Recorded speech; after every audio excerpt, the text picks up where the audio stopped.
Rise of the European Emperor by Taishan Laonyo. Chapter 101, The Iron Gate is hard to break. Kalundborg is only more than 90 kilometers away from Copenhagen. If Marin's army is in a hurry, it will definitely arrive within 2 days.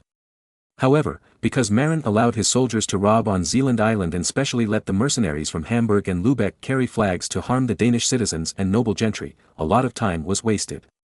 It was only more than 90 kilometers away, but the army took 6 days to arrive. At this time, in the coalition forces, in addition to the soldiers themselves and food supplies, there were only carts of looted property left. These mercenaries from Hamburg and Lübeck were also cruel. Not only did they rob people's gold, silver, treasures and food, they also robbed people's cargo carriages to transport stolen goods. Looking at the long dragon-like convoy behind the large army, Marin's mouth twitched. To be honest, seeing these bastards robbed so much property, Marin was a little jealous. A rough estimate shows that the looted property is worth more than 1 million gold coins. Among them, about 7 CDs were robbed by mercenaries from Lübeck and Hamburg. Only 30% belonged to Marin. This was because Marin's army, after occupying each small town, went straight to the official silver vault and granary. In other words, Marin mainly annexed the public property of Denmark, while the mercenaries of Lübeck and Hamburg mainly robbed the civilians, merchants and ordinary noble families of Denmark. As for those nobles and merchants, well, they all seemed to live in Copenhagen. Of course, Marin promulgated very strict military discipline, strictly prohibiting the mercenaries of Lübeck and Hamburg from hiding property. Every time he came back from the robbery, Marin would register and pack the property robbed by each mercenary, and uniformly guard it by the baggage corps. Then, after the war, these robbed properties, which belonged to Lübeck and Hamburg, Marin would give half to the mercenaries who were responsible for the robbery and registered according to the principle of equal distribution. The other half was handed over to the officials of Lübeck and Hamburg. Although Lübeck and Hamburg were rich in themselves, the amount of the robbery was too large. Even if it was divided equally with the mercenaries, Lübeck and Hamburg would get a huge fortune of 350,000 gold coins. With this money, the huge investment of the two cities in this war can also be recovered a lot. What's more, Copenhagen, the richest city in Denmark or the Kalmar Union, has not been captured yet. Once Copenhagen is captured, go and rob it. Marin estimates that the value of the property that can be robbed in Copenhagen is definitely higher than it is now. Fortunately, Copenhagen is a port city, and the combined fleet has many ships, which makes it convenient to transport stolen goods. Even better, the two Hanseatic commercial cities of Lübeck and Hamburg have many pawnshops that can be professionally responsible for selling stolen goods, and it is also very convenient to deal with stolen goods. Because the robbery on the way wasted too much time, when the army arrived outside Copenhagen, the Danish sailors on both sides of the narrow Copenhagen Bay were already ready. The Danes seem to have tasted the benefits of tunnels to prevent artillery bombardment. Now, the shores at both ends of Copenhagen Bay are full of tunnels dug by the Danes, crisscrossing. After Marin arrived with the army, he did not know that the Danes had dug pits at first. After all, through the telescope, Marin could not see anything wrong with the Danish position. So he arranged his troops and launched a charge. As a result, in front of the Danish end tunnels, the coalition soldiers who rushed in front were naturally thrown to the ground. If it were not for the timely rescue, the hundreds of soldiers who fell into the pit would probably have died. But even if Marin ordered a rescue, hundreds of people were killed by the Danish sailors in the tunnel. Marin, who calmed down, temporarily stopped the attack on the Danish sailors' position, but ordered the army to withdraw and then set up camp. At night, Marin sent Saul's reconnaissance troops to lurk in front of the Danish sailors' position and approach for reconnaissance. Then, the scouts were surprised to find that those Danish sailors ran out of the tunnels after dark and went back to the camp to rest, and almost no one stayed in the tunnels. When Marin learned of the news, he could no longer sleep. So, in the middle of the night, he called Schwartz, Stade and other East Frisian generals and ordered, blow the emergency assembly whistle and gather the East Frisian veterans. The East Frisian army was strictly trained according to Marin's requirements, so it was common to blow the emergency assembly whistle at night. The soldiers had basically received training in marching or fighting in the middle of the night. Therefore, after the emergency assembly whistle was blown, 13,000 East Frisian veterans in the barracks were dressed neatly in a short time, and gathered outside the tent with their equipment. The mercenaries in Lübeck and Hamburg were in a state of chaos, thinking that the enemy had come to attack at night and almost blew up the camp. As for the 5,000 East Frisian recruits brought by Marin, the training time was relatively short, especially without special night combat training. Therefore, there were only 1,000 East Frisian recruits who finally came to gather. For this, Marin did not blame the recruits. However, in a blink of an eye, Marin immediately sent officers to note the 1,000 recruits who arrived in time, and ordered them to focus on training in the future. These people, without special training, can arrive in time, and look quite smart. In the future, they can be trained as grassroots officers. As for those slow-reacting East Frisian recruits, unless they have made military achievements. Otherwise, the order of promotion must be behind these 1,000 people. Seeing the camp in chaos because of the emergency assembly in the middle of the night, Marin couldn't stand it. Under his order, 4,000 people were separated from the 14,000 troops assembled in East Frisia, took up weapons, and went to deter the panicked Lübeck and Hamburg mercenaries and calm them down. As for the other 10,000 veterans, Marin decided to split his troops into two groups and attack the Danish sailor camps on both sides of the Copenhagen Bay overnight. The encounter during the day made Marin clearly realize that if the Danish sailors hid in the tunnels, if a general attack was launched, it would certainly defeat the enemy, but there would definitely be considerable losses. Because, in front of the densely packed tunnels, the power of the coalition's battle formation could not be exerted at all. Once the formation was in chaos, the fighting power of the guys under Marin was not much better than that of the Danish sailors. Because the East Frisian army relied on strict discipline and dense battle formations to defeat the enemy. If the war was disintegrated by the tunnels, then the battle between the two sides would be no different from a group fight between gangsters. In this way, the casualties of the East Frisian army would definitely be great. It is not impossible to use the mercenaries from Lübeck and Hamburg to fill the pits. However, in this way, the casualties of Lübeck and Hamburg would definitely be great. If this is the last battle, there is nothing wrong with doing so. But the key to the problem is that this is not the last battle. There are still thousands of Danish defenders in Copenhagen. If the losses in the tunnels outside the city are too great, it will be even more difficult to attack the extremely solid Copenhagen. Therefore, Marin was unwilling to waste too much manpower in the process of attacking the Danish tunnels. When Marin heard from the scouts that the enemy had all retreated to the camp on the flat ground to rest in the middle of the night, he immediately ordered an emergency assembly without hesitation, intending to attack the enemy camp at night. In this way, 10,000 East Frisian veterans, led by Marin and Schwartz, split into two groups and prepared to attack the Danish sailor camps at both ends of the Copenhagen Bay. Along the way, none of the East Frisian soldiers lit torches, but relied on the faint starlight, led by more experienced scouts, and quietly moved towards the Danish camp. Because they were marching in the dark, the marching speed was slow. When the army arrived outside the Danish camp, it was already past 4 a.m. It would be dawn in a while.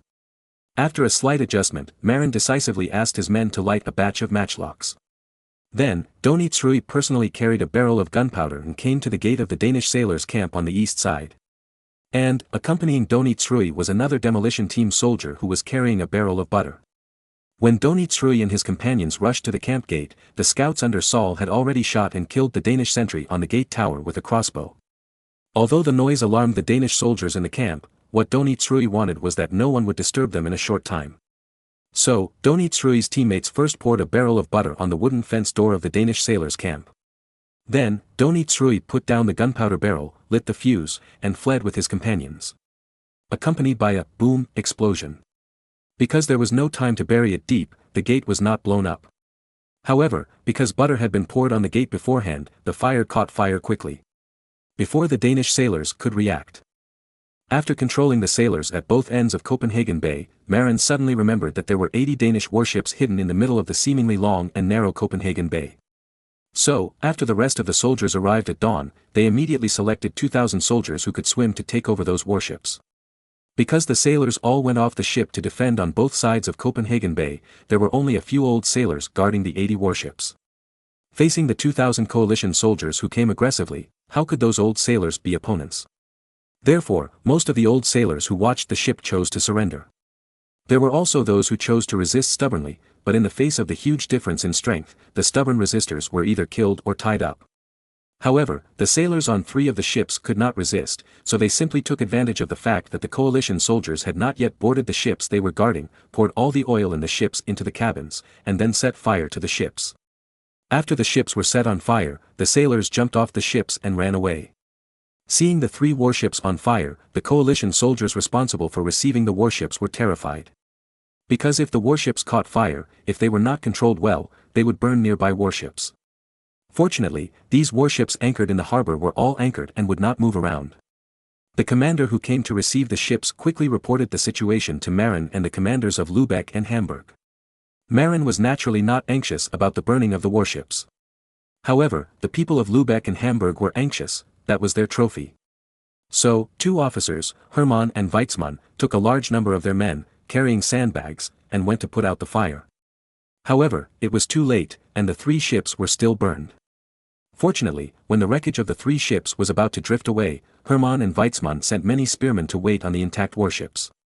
As soon as they saw the wreckage of the fire floating over, they immediately held it tightly with several meters-long spears.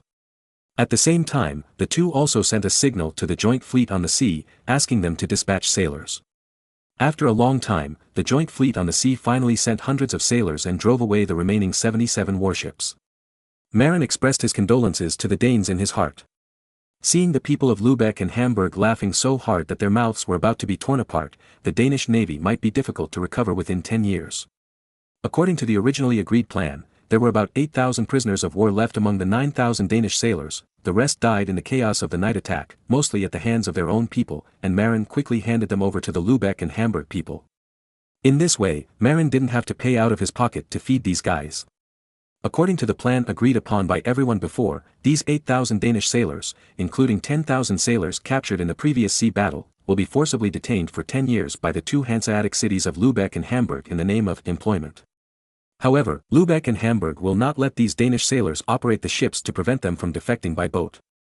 In fact, because Lübeck and Hamburg are planning to build a large canal connecting the two cities, these 18,000 Danish sailors will probably become coolies for digging the canal in the next 10 years. The 8,000 Danish captives were taken over by the sailors on the ship by the people of Lübeck and Hamburg.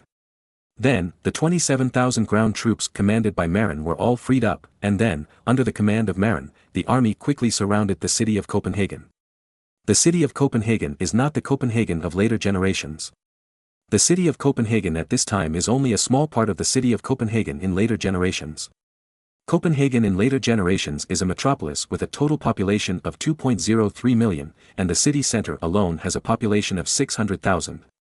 At this time, Copenhagen was just a small city with a population of less than 20,000. Of course, this smallness is relative. It is only compared with the cities of later generations or the Chinese cities of the same period that it seems small. In Europe at this time, it is already considered a big city. At least, there is no city bigger than Copenhagen in Northern Europe. Now, the city of Copenhagen is only a small area in the middle section sandwiched by the later Copenhagen Swan Lake and the narrow Copenhagen Bay. Because the southeast and northwest are long strips of water, the current city of Copenhagen is actually surrounded by water on both sides, and only the southwest and northeast are land. Therefore, if Marin's army wanted to attack, it could only surround Copenhagen from the southwest and northeast. But when the army arrived at the gate of Copenhagen, Marin was surprised to find that the southwest gate of Copenhagen seemed to be made of iron. Sure enough, after more than a dozen 18-pound short-barreled Karen heavy artillery opened fire, the shells fell on the gate of Copenhagen, making a very crisp metal collision sound. Is my tactic cracked? Marin suddenly felt a little dazed. These days, Marin easily captured many cities by bombarding the city gate with artillery and then sending a demolition team to completely blow up the city gate. Therefore, he inevitably felt complacent and thought that the siege was just like this. When he encountered the steel gate for the first time, Marin was also a little at a loss. To be honest, Marin really didn't want to fight a conventional siege. Because, if he fought like that, the casualties would be too great, and it would simply be a pile of lives. Therefore, he used his brain and invented a method of first blasting the city gate and then burying gunpowder barrels to blow up the city gate. However, when the city gate became unbreakable, the new tactics invented by Marin automatically became invalid. Through the telescope, Marin could clearly see that even if an 18-pound shell hit it, the heavy cast-iron city gate would not move at all and would not be affected in any way. Therefore, it is not as practical to blast the steel city gate as it is to blast the city wall. So, after bombarding for half a day, Marin decisively ordered to stop this meaningless bombardment, withdraw to the camp first, and think of another way. Seeing the coalition forces retreat, the Danish soldiers on the top of the city cheered in victory. "Oh, the enemy is retreating. Long live His Majesty the King." The steel gate really makes the evil Count Marin helpless. Well, Marin won the glorious title of Evil Count in Denmark because of his attack on Denmark. In the big tent, Marin ignored the commanders of Lübeck and Hamburg, and ignored his men, but held his chin, thinking hard, looking for the weakness of the steel gate. Should I use the method of digging tunnels to blow up the city walls? Marin thought. But in the end, he still rejected this idea. Because the method of digging tunnels to blow up the city walls is too terrifying. Once this method is used, the city walls will lose any meaning of existence. Although Marin can use this method to blow up other people's walls, others can also use this method to blow up the walls of Auric. If the enemy attacked the city of Auric while Marin was away, and captured Auric by digging tunnels and blowing up the city walls, and hurt Angela and Caesar, then Marin would collapse. Therefore, Marin could not use this uncontrollable method that could hurt others and himself. Because this method is too simple and it is easy for others to imitate. However, bombarding the city walls with heavy artillery is something that ordinary people cannot imitate. Because other countries now do not have the technology to use iron to cast heavy artillery, but only the technology to use bronze to cast artillery. If they imitated themselves and cast so many heavy artillery with bronze, their court would go bankrupt. Of course, what Marin did not know was that after the war, Spain and Portugal, two countries that controlled the eastern route, started a trade boom to buy cheap copper from India. Chapter 102 The Russian Threat. Good fortune never comes alone, and misfortune never comes alone. Just when Marin was worrying about how to attack Copenhagen, an urgent report came from Sweden. The Grand Duchy of Moscow sent 20,000 troops and had already invaded the Finnish area controlled by Sweden. Moreover, this group of Russians was very cruel.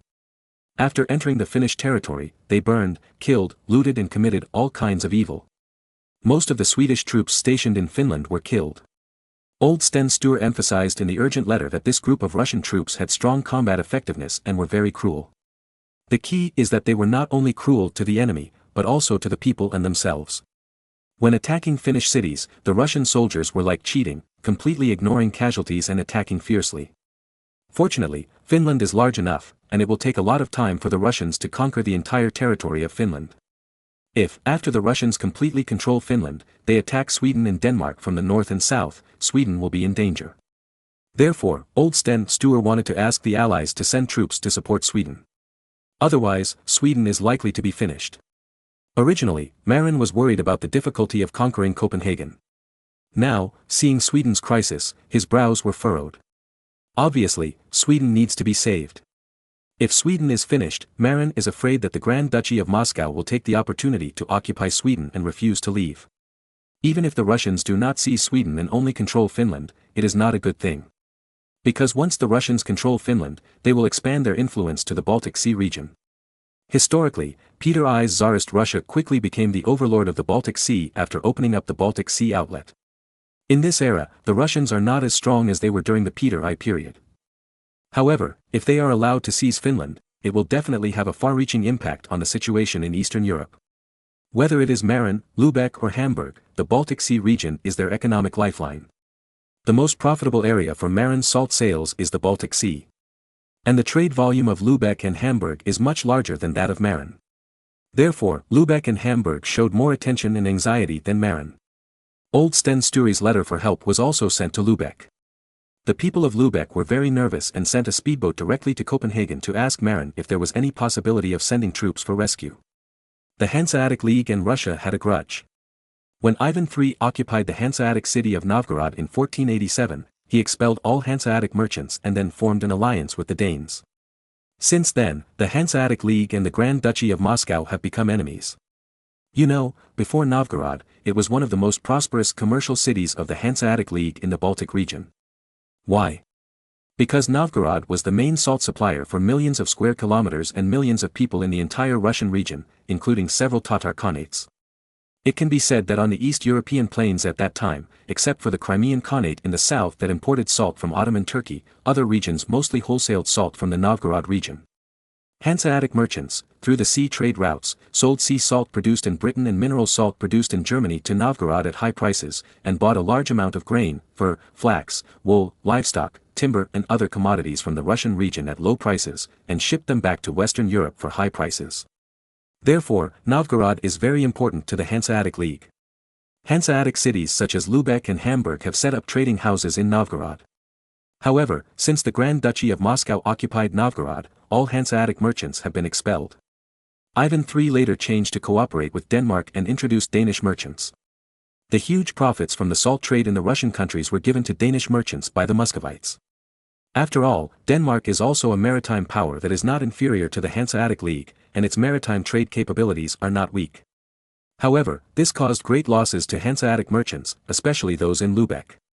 Moreover, the national conditions of the Grand Duchy of Moscow are different from those of Western European countries.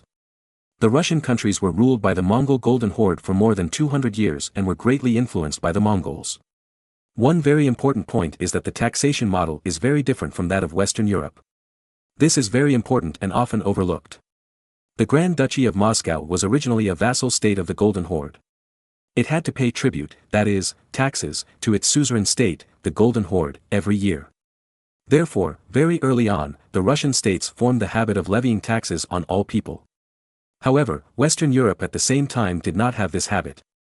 The serfs in Western Europe only needed to be responsible to their respective serf owners and did not need to pay taxes to the past.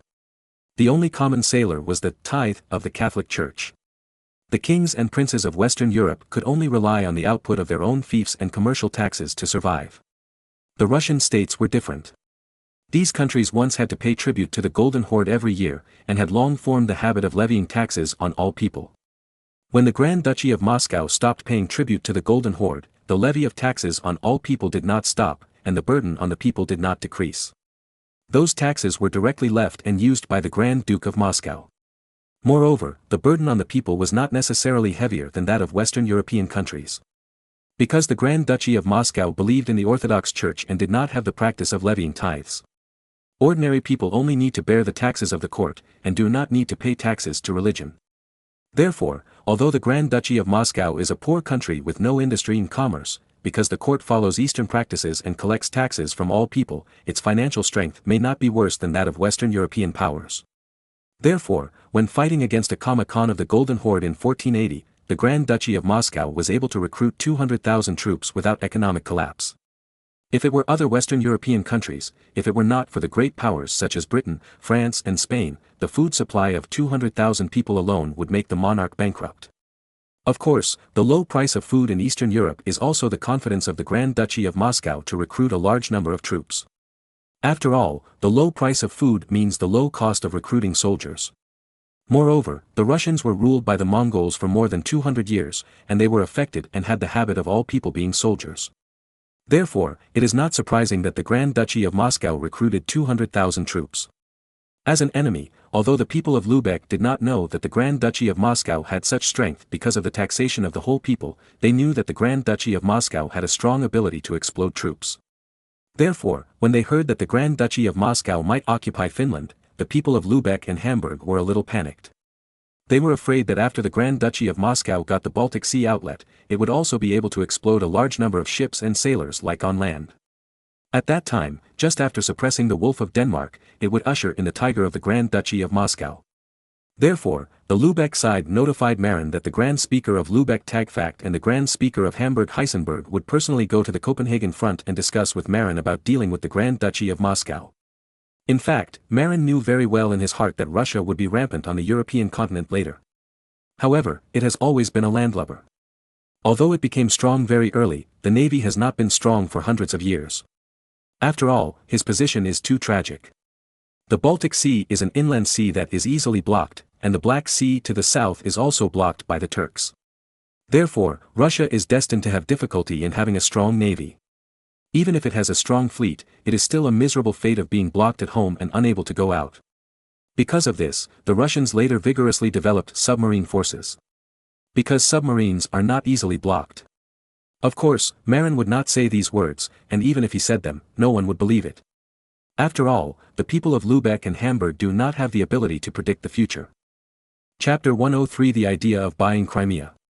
A few days later, Lübeck Grand Chancellor Tagfact and Hamburg Grand Chancellor Heisenberg arrived in Copenhagen to discuss the Grand Duchy of Moscow with Marin. You too, I'm sure you all know that the Grand Duchy of Moscow has sent 20,000 troops to attack Finland, and our ally Sweden is in danger. Lübeck Grand Chancellor Tagfact said. Marin and Heisenberg nodded, both agreeing with Tagfact's statement. Then, next, let me give you a detailed introduction to the Grand Duchy of Moscow. Tagfact took out a few pieces of paper, which were densely written with words. Obviously, that was the official intelligence of Lübeck. Marin shrugged indifferently. In fact, he knew as much about the Grand Duchy of Moscow as Lübeck. However, he couldn't say it. He couldn't tell the other two people that, I am a time traveler. So, he also patiently became a listener. The Grand Duchy of Moscow is now the most powerful principality of the Russian countries, and has become the leader of the Russian countries. This country is several times larger than the German region. Of course, its northern half is mostly covered with ice and snow, making it difficult to live. But the southern region has a population of several million. These are all secondary. The most important thing is that this country can mobilize 200,000 troops during wartime. The Grand Speaker of Lübeck paused here. The Grand Speaker of Hamburg didn't know much about the Grand Duchy of Moscow. Hearing this, Heisenberg opened his mouth in surprise. But Marin was indifferent, because he had known it for a long time. Moreover, Marin knew very well that this was because the Grand Duchy of Moscow inherited the tradition of the Mongol Golden Horde, which was to select 1 out of 10 men in the population and recruit them as soldiers. Once a war breaks out, 1/10 of the able-bodied men in the country will be recruited as soldiers. At the same time, because of the tradition inherited from the Mongols, the Grand Duchy of Moscow also levies taxes on all the people, so the financial situation has always been good. In addition, the price of grain in Eastern Europe is cheap, and the conscripts do not need to be paid, as long as they are given food. Therefore, the war potential of the Grand Duchy of Moscow is very strong. Even facing France, the first power in Western Europe, the Grand Duchy of Moscow may not be bad. Of course, the tactical quality of the conscripts is very general. Although the Grand Duchy of Moscow can mobilize 200,000 troops, most of them have low tactical quality. There are only 20,000 standing troops, and the tactical quality is relatively good. This group of people is the one who invaded Finland. However, because the living environment of the Russians is cold and harsh, it also creates the fierce character of the Russians. Although the tactical quality is not high, the Mauzi relies on the brave folk customs, and the conscripts are just as fierce. They once defeated the Golden Horde, which ruled Eastern Europe for more than 200 years, and the year before last, they also forced the Grand Duchy of Lithuania, the strongest Christian country in Eastern Europe, to seek peace. When he said this, Tagfahet's voice trembled a little. To be honest, although it came from his mouth, Tagfaht himself was frightened by the fighting power of the Grand Duchy of Moscow. The Hamburg Grand Speaker Heisenberg was also very uneasy. Facing such a powerful opponent, it seemed that Sweden was really in danger. After reading the intelligence, Tagfaht sighed and didn't know what to do. Marin smiled and didn't feel too much pressure. Seeing this, Tagfaht thought that Marin was confident, so he asked expectantly, "Lord Marin, are you sure about defeating the Muscovites?" After speaking, Hamburg Grand Speaker Heisenberg also looked at Marin expectantly, waiting for Marin to give a positive answer. "No, the two speakers, I am indeed confident that I can lead my army to defeat the 20,000 Moscow troops that invaded Finland, but if the other party is ruthless, mobilizes the whole nation, and makes an army of 200,000, I can't resist it." After drinking honey water, Marin said leisurely. "Then, we have no way to deal with the Grand Duchy of Moscow? If Sweden fails, the Danes may join forces with the Grand Duchy of Moscow to fight back against us." Heisenberg said anxiously. Obviously, the Grand Duchy of Moscow and the Danes are allies. If Sweden is defeated, King Hans of Denmark will not give up the opportunity to invite the Grand Duchy of Moscow's army to regain lost territory. At most, he will give more money. As a maritime power that has been a pirate for hundreds of years, Denmark must have a family background. As long as you are willing to bleed, it may not be impossible to invite the Grand Duchy of Moscow's army. Mr. Heisenberg, don't be anxious. The Grand Duchy of Moscow is indeed powerful militarily, but don't forget that they are not without enemies. Marin comforted. The Grand Duchy of Moscow currently has only one powerful enemy, the Grand Duchy of Lithuania, but this powerful enemy was defeated before and ceded several cities. Count on them. It should be unrealistic. Lübeck Grand Speaker Tagfaht said puzzledly. You are right. The Grand Duchy of Lithuania was indeed defeated. However, you don't know the real reason why Lithuania was defeated.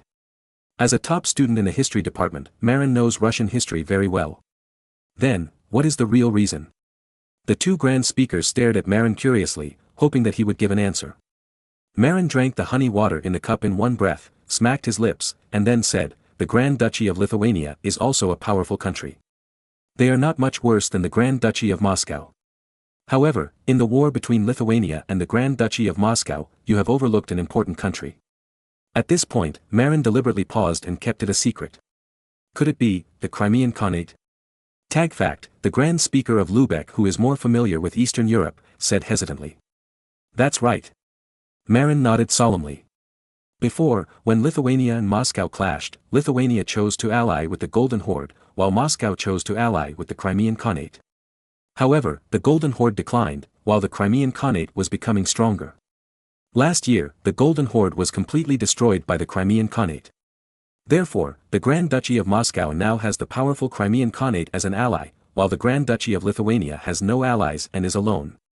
Moreover, the Grand Duchy of Moscow was able to defeat the Grand Duchy of Lithuania before, also relying on the powerful strength of the Crimean Khanate. If the two countries fought alone, even if the Grand Duchy of Lithuania was defeated, it would not be so miserable as to surrender and cede land. Then according to what you said, the Grand Duchy of Moscow is strong in itself, and with the Crimean Khanate, the Grand Duchy of Lithuania has no ability to challenge the Grand Duchy of Moscow at all. Heisenberg asked doubtfully. Such news is not good news. Why is Marin still so calm? On the surface, it is true, but you don't know that the great man Munchire of the Crimean Khanate is a greedy and short-sighted person. How do you know? Tagfahet and Heisenberg asked in unison. Marin was a little embarrassed to answer at this time. He couldn't tell them that he saw it in history books. Originally in history, in 1512, Grand Duke Sigismund I of Lithuania only used 15,000 gold coins to make the greedy and short-sighted Munchire Khan resolutely abandon his former ally, the Grand Duchy of Moscow, and took advantage of the opportunity when the Moscow army was fighting Lithuania on the front line to directly attack the Moscow region, captured the wealthy Ryazan region south of Moscow, and plundered it. From then on, the Crimean Khanate and Russia completely turned against each other and became enemies. Of course, this is definitely not good news for the Grand Duchy of Moscow. For most of the next 300 years, the Crimean Khanate, where all the people were soldiers and cavalrymen, pressed Russia to the ground and rubbed it repeatedly.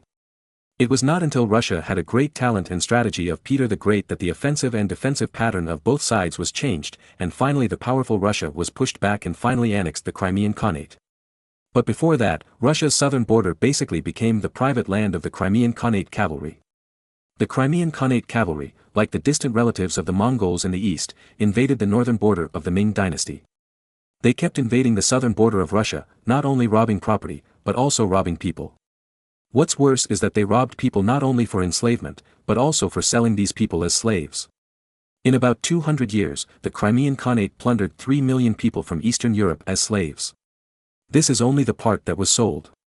It is unknown how many families of those Eastern Europeans who were sold as slaves were killed by the Crimeans. And at least half of these 3 million people are Russians.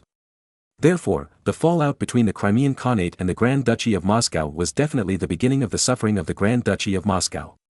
For a long time afterwards, the Grand Duchy of Moscow was no longer able to expand westward. Because they spent a lot of energy on guarding against the invasion of the Crimeans. Then, in desperation, Russia suspended the conflict with the Grand Duchy of Lithuania and switched to expanding eastward, beating up several small khanates in the direction of Siberia. The routes to the south and west were blocked by Crimea and Lithuania. It was not until Peter the Great led Russia to rise that Russia regained the ability to expand westward. Marin pretended to cough twice in response to the questions of the two great speakers, and then he quickly thought of an excuse. You too, I am more obsessed with Oriental medicine, and I have hired a large number of Mongolian doctors from Sarai, the capital of the Golden Horde. Mongolian doctors? The two great speakers were a little confused. Obviously, they didn't know about it. And Marin was unwilling to elaborate. These people from the Golden Horde are naturally familiar with their enemy, the Crimean Khanate. You know, some of them were once court doctors of the Golden Horde, so they naturally know some secrets. Tagfahet and Heisenberg nodded together, believing Marin's statement. So, Lord Marin, what should we do? Heisenberg asked. Bribe the Golden Horde and try to get them to send troops to attack the rear of the Grand Duchy of Moscow. If the other party is unwilling, at least they must ensure that they remain neutral when the Grand Duchy of Lithuania sends troops to the rear of the Grand Duchy of Moscow. So, how much should we pay? Tagfahet asked. The three families present are actually local tyrants. Of course, Marin is still an invisible local tyrant at this time. The boss and the second in command of the two Hanseatic cities of Lübeck and Hamburg are real local tyrants. For them, problems that can be solved with money are not a problem. Only one. Oh no, it will take about 100,000 gold coins. Marin wanted to say 15,000 gold coins. However, it is only 1503 now, and Marin is not sure whether 15,000 gold coins can impress Munkagire Khan. After all, the Crimean Khanate and the Grand Duchy of Moscow were allies last year, and they destroyed the Golden Horde together. So, Marin thought about it and raised the standard several times. He didn't believe that he could not attract Munkagayar Khan. In fact, it was precisely because of the demise of the Golden Horde in 1502 that the Crimean Khanate felt that the Grand Duchy of Moscow was useless as an ally. Therefore, when the Grand Duke of Lithuania Sigismund I begged Munkagayar Khan in 1512, he only spent 15,000 gold coins to impress Munkagayar Khan. Moreover, Marin also underestimated Munkagayar Khan. Munkagayar Khan was greedy for money, but he was not without vision. After destroying the Golden Horde, Munkagayar Khan discovered that the former ally of the Grand Duchy of Moscow had become powerful in the original Golden Horde region. If the Grand Duchy of Moscow is allowed to continue to grow stronger, it will sooner or later threaten the Crimean Khanate. Therefore, when the Grand Duke of Lithuania Sigismund I sent people with money to beg for help, Munkagayar Khan took the opportunity to agree and sent troops to attack Ryazan, a vassal of the Grand Duchy of Moscow, and plundered there. It not only gained benefits, but also weakened the Grand Duchy of Moscow. You know, the Principality of Ryazan has always been an important grain-producing area in the Russian region and is very rich. It is also an important grain supply base for the Grand Duchy of Moscow and is very important to the Grand Duchy of Moscow. Attacking the Principality of Ryazan not only allowed them to seize a lot of valuable property and a large number of agricultural population, but also indirectly weakened the rising Grand Duchy of Moscow. After that, the rising momentum of the Grand Duchy of Moscow was indeed suppressed. The Crimeans would go to the southern Russian steppes to plunder at any time, causing Russia to not only spend a lot of manpower and material resources to guard against the Crimean Khanate, but also making it difficult for Russia's warm and fertile southern region to be developed for a long time. 100,000 gold coins, well, not much. Mr. Heisenberg, what do you think? No problem, our two families will pay more, and Lord Marin will pay less. Okay, that's it. The speakers of the two wealthy cities quickly made a decision. Lübeck and Hamburg each paid 40,000 gold coins, and Marin only needed to pay 20,000 gold coins. Then, the three parties began to discuss the issue of the envoys. Chapter 104, Personal Action. Tagfact and Heisenberg each recommended their own subordinates. Marin specially chatted with the two of them, but through the chat, Marin found that although these two people had a high level of education and were very eloquent, they had a fatal flaw. That is, they looked down on people. From these two guys, Marin saw the strange sense of superiority of, I am a big city person, you are all country bumpkins, in the Hong Kong and Shanghai people in later generations. It is undeniable that Lübeck and Hamburg were the two richest cities in Germany at this time. Therefore, the locals are inevitably a little proud. However, if they are proud to the extent of regional black, they are brain dead. Facing a powerful earl like Marin who holds a large number of troops, although the two men are respectful on the surface, the trace of disdain in their eyes was captured by Marin. Obviously, Marin was regarded as a country bumpkin by them. Of course, Marin would not be angry with these two people for this. However, Marin knew better that if these two regional blacks went to the Crimean Khanate, maybe they would despise the barbaric Crimean Khan. If Munkagayar Khan discovered this, all efforts would be ruined. This mission to the Crimean Khanate is so important that it is almost related to the national destiny of Eastern European countries and the survival of Sweden. Therefore, Marin had to be cautious. However, Marin can't come up with a better candidate now. Because, after all, Marin has worked hard from the bottom, and there is a lack of talent around him. Later, through wooing and training, he got a group of internal affairs talents. However, diplomatic talents have never been trained. Several alliances were made by Marin himself. Do I have to do it again this time? Marin couldn't help but start thinking about the possibility of his own action. Obviously, Zealand is now under the control of the coalition forces, and the Danish waters have also fallen under the control of the joint fleet. In this case, the overall situation is basically set. The only need is that the coalition forces need to capture Copenhagen. However, after the Danes made a big iron gate, the previous method of quickly breaking the city was no longer available, and a stupid method had to be used. And if the stupid method is used, it doesn't matter whether Marin is there or not. Although Schwartz is not as imaginative as Marin, he is also quite conventional. It is not a big problem to command the army to break the city with traditional methods. So Marin finally made up his mind he would personally go to the Crimean Khanate to try to bribe Munkagayar Khan, so that he could turn the tables and attack the rear of the Grand Duchy of Moscow. When Marin told Tagfahet and Heisenberg about his ideas, the two speakers were a little surprised. Lord Marin, are you kidding? In fact, their subtext is you are so good at fighting, are you also good at diplomacy? That's right, in fact, I can speak Tatar. Marin has learned a lot of Tatar in the past few years with the two brothers Morigen and Bader, which is enough for communication. After all, Morigen and Bader have served as court doctors in the court of the Golden Horde for a long time, and it is necessary to speak Tatar. And Marin, after crossing, his memory has become very good. After studying with the two for a few years, he can speak fluent Tatar and write. In theory, the official language of the Golden Horde should be Mongolian. However, with the integration of the Golden Horde and the local people in Eastern Europe, it gradually became Turkicized. The official language also gradually changed from Mongolian to the later Tatar language, which is the Tatar language spoken in China. The official language of the Crimean Khanate is naturally Tatar. Marin learned Tatar, which can be used to communicate with the Crimeans. Tagfahet and Heisenberg were speechless. Facing Marin, the scholar, who even knew Tatar, they had nothing to say. The two men they recommended, although eloquent, did not understand Tatar. Originally, they planned to go to the Teutonic Kingdom to see if they could hire a talent who could speak Tatar. After all, the Teutonic Kingdom has close contacts with Eastern European countries and is also a German-speaking country. There, relevant language talents should be found. Unexpectedly, Marin, the scholar, jumped out. As a great noble and general, he actually said that he could speak Tatar. Is this considered cross-border? The two young officials recommended by their respective grand speakers were also ashamed. They didn't expect that the rough man, Marin, whom they secretly looked down upon, was such a scholar that he could suppress them in language, who told them not to understand the obscure language of Tatar. In this way, Marin's identity as the chief envoy was immediately determined, and the young officials recommended by Lübeck and Hamburg were sent to the Crimean Khanate as deputy envoys.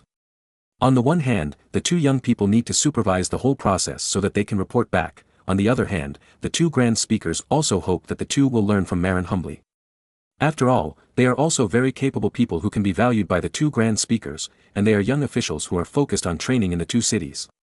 Next, Marin and the two grand speakers jointly wrote a diplomatic document and handed it to Marin. As for the gold coins, they will first be taken from the gold and silver coins seized by the frontline troops, and then the two cities will make up for it. Of course, to go to the Crimean Khanate, you must first pass through the Grand Duchy of Lithuania, and the Grand Duchy of Lithuania is also an important target for the three to win over.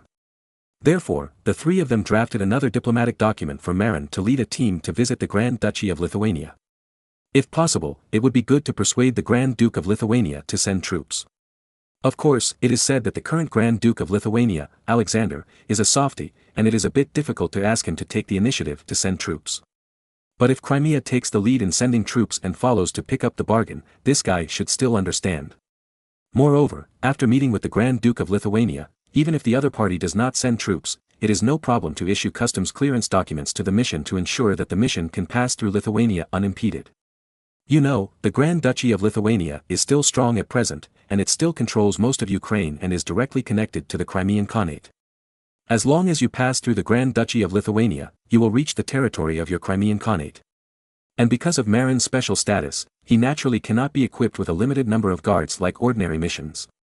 For this reason, Schwartz specially selected 100 elite Blackshirt Knights, plus Saul's 100 scouts, as accompanying guards. Saul's scouts were equipped with telescopes at this time, and their reconnaissance capabilities were very strong. It was difficult to ambush Marin's team.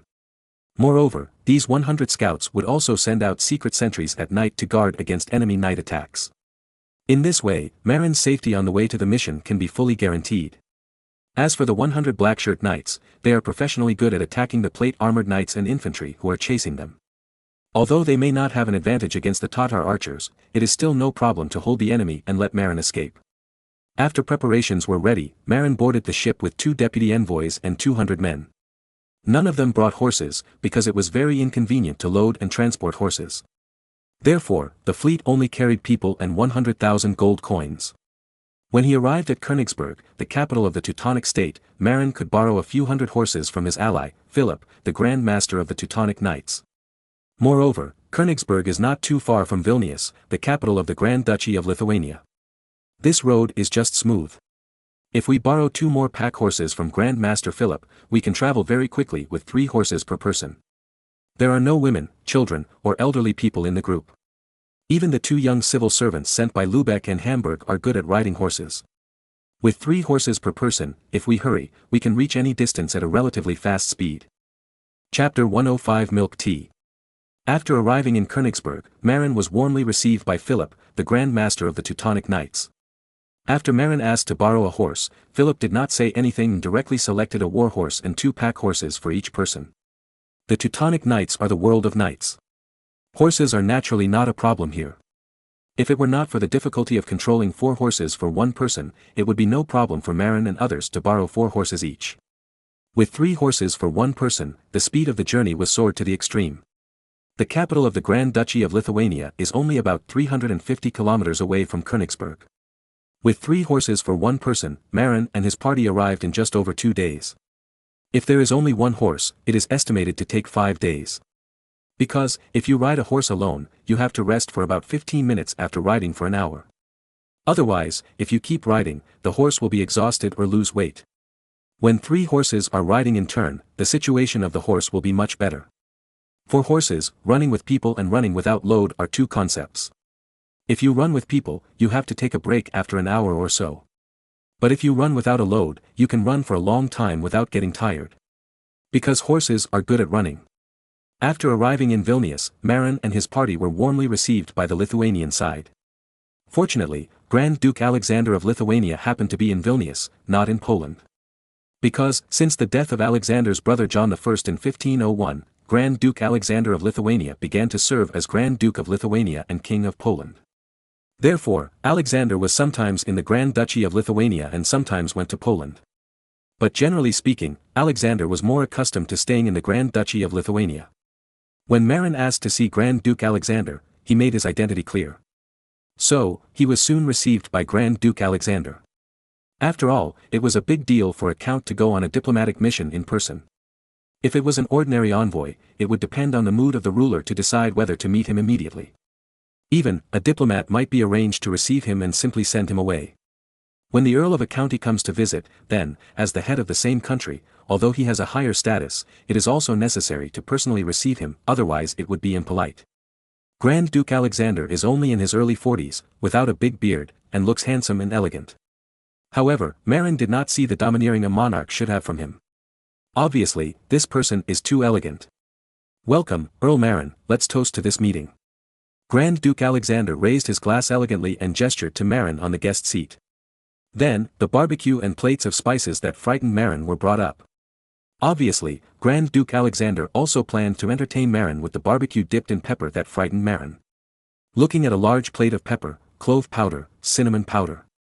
Marin's nose began to itch and he wanted to sneeze.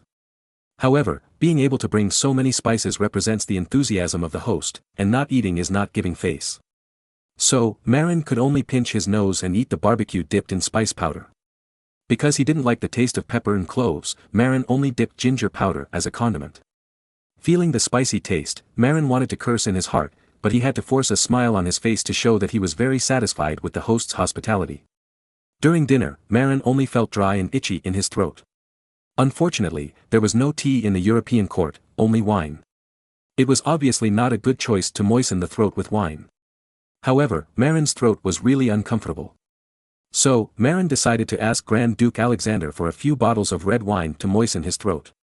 But before Marin could speak, Grand Duke Alexander said to Marin mysteriously, "Count Marin, I have a magical drink in my hand, do you want to try it?" Seeing the mysterious look of Grand Duke Alexander, Marin suddenly remembered the gangster who sold shaking pills in the dance hall in his previous life, and he also had this mysterious expression. This guy doesn't want me to sell something poisonous, right? Marin thought terrified. So, he began to struggle with his thoughts in his heart. Should I give face and try a little, or refuse? While Marin was struggling with his thoughts, Alexander VI had already taken out a black brick. Tea brick? Marin couldn't help but shout out after seeing it. Why, do you know it? Grand Duke Alexander was a little incredible. The tea brick in his hand was exchanged at a high price with the nomads on the eastern grasslands. It is said that this kind of goods called tea comes from the distant Eastern Empire. Marin rolled his eyes. Of course he knew this thing. Are there any Chinese people who don't know tea? However, looking at the black tea brick in the hands of Grand Duke Alexander, Marin can be sure that this kind of black tea brick must be inferior tea. Moreover, Marin can see that this kind of tea brick does not seem to be fried green tea, but is steamed, pressed into shape, and then dried. It is inferior tea. Although the Ming dynasty has begun to popularize fried tea during this period, the tea sold to the grassland barbarians obviously does not need to be so fine. As long as it is steamed, pressed into bricks, and then dried, it will be fine. This kind of tea belongs to black tea, and it is the lowest quality black tea. The only advantage is that it has a long shelf life of 10 to 15 years.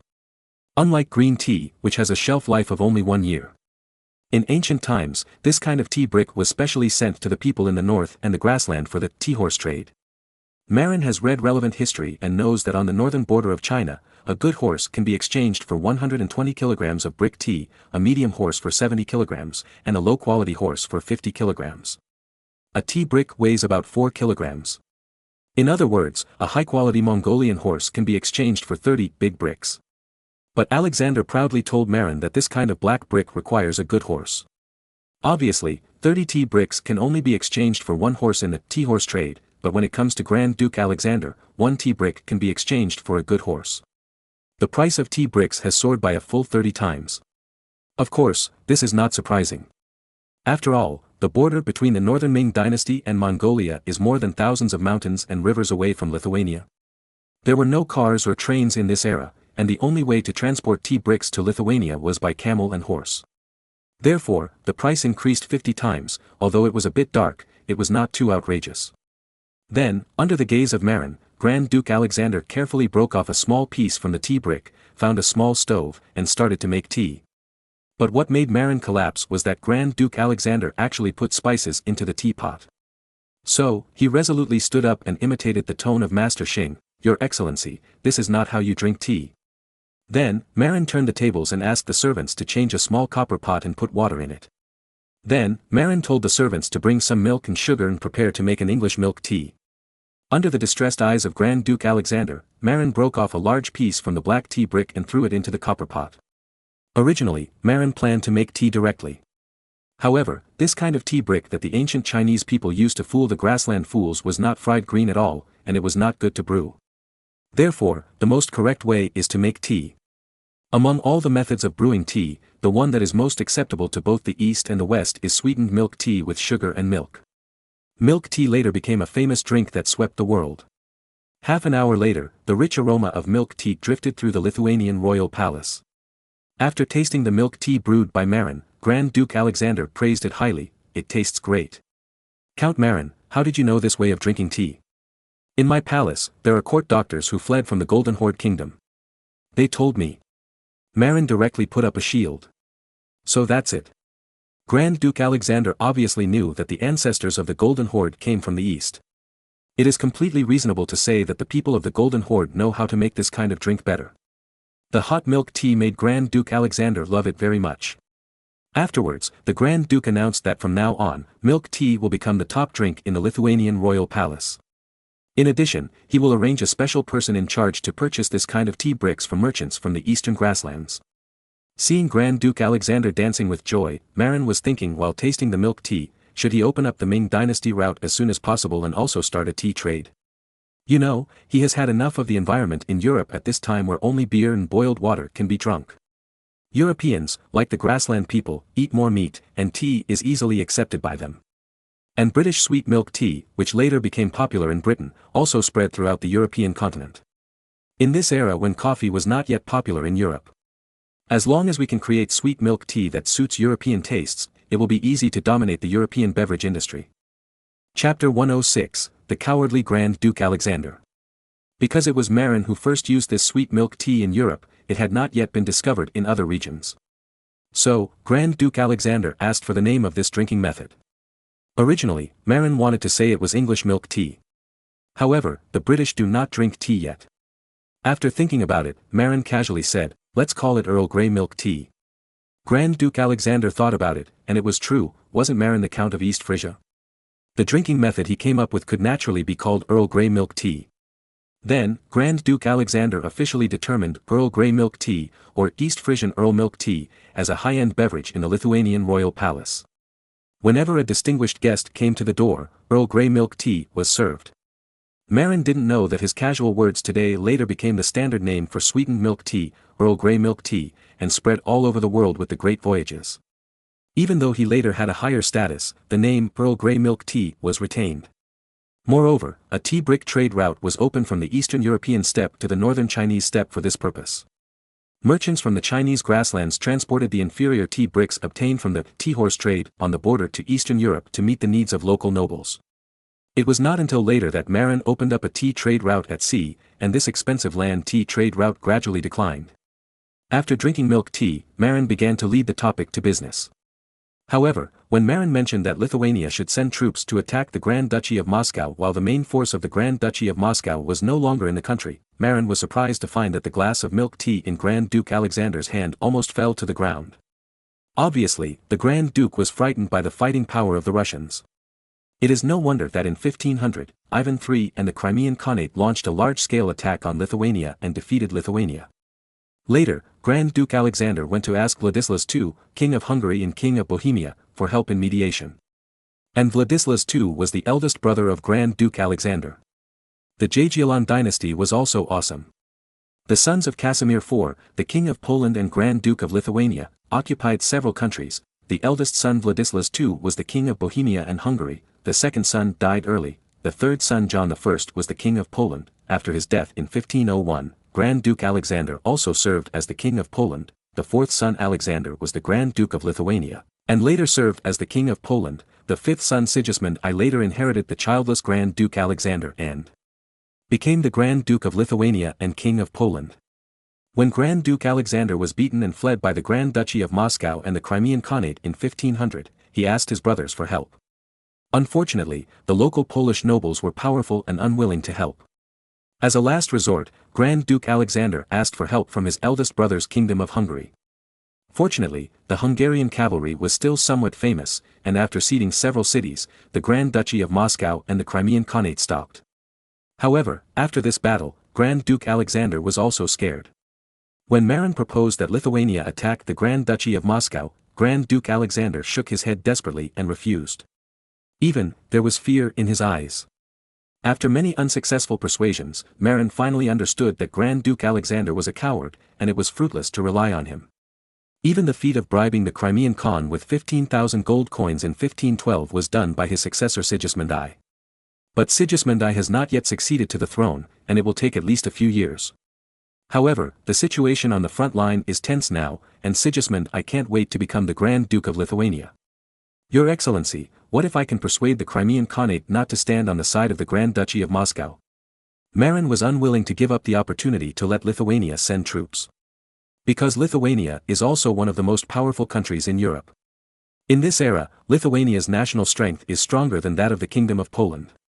Whether it is land area or population, it is stronger than Poland. It's just that Poland is a kingdom and Lithuania is a grand duchy. Later, when the two countries formed a federation, Poland was ranked first. In fact, Lithuania's strength is no less than Poland. It's just that because the Grand Duchy of Lithuania is so unlucky, it is neighbors with the fierce Crimea and the wolf-like Grand Duchy of Moscow, and is suppressed in all aspects, which makes it look extremely tragic. If the Grand Duchy of Lithuania is placed in Germany, even Austria of the Habsburg family cannot compare with the national strength of Lithuania. With such strength, at least you can get an elector. Unfortunately, Lithuania is in Eastern Europe, next to the powerful Crimean Khanate and the Grand Duchy of Moscow, so it is so tragic. You know, most of the territory of Ukraine, which was later known as the Granary of Russia, was still under the control of the Grand Duchy of Lithuania at this time. Only most of the Black Sea coast was still under the control of the Crimean Khanate. The large tracts of black land in northern and western Ukraine still belonged to Lithuania at this time. The reason why the Grand Duchy of Moscow attacked Lithuania was mainly to compete for the Ukrainian region. Because the former core area of the Rus, the capital of the Principality of Kievan Rus, Kiev, is still in the hands of the Lithuanians. Obviously, the Grand Duchy of Moscow, which is determined to unify the entire Rus region, will not give up the Ukrainian region, which was once the core area of the Rus. Moreover, Ukraine's territory is indeed fertile, with large tracts of black soil, which is very suitable for growing grain. If it weren't for the frequent invasions of the Tatar cavalry of the Crimean Khanate, this should be the most developed agricultural region in Europe. The Crimean Khanate doesn't stand on the side of the Grand Duchy of Moscow. Grand Duke Alexander was a little surprised after hearing what Marin said. Because the Crimean Khanate is an ally of the Grand Duchy of Moscow. Will allies betray? This is very rare in Europe, where the glory of knights prevails. However, Grand Duke Alexander did not know that the Crimean Khanate was not European, and its culture was completely different from that of Europe. For the Crimean Khanate, interests are the most important. As for what allies, what if they betrayed? As long as the price is high enough, betraying an ally is not a big deal.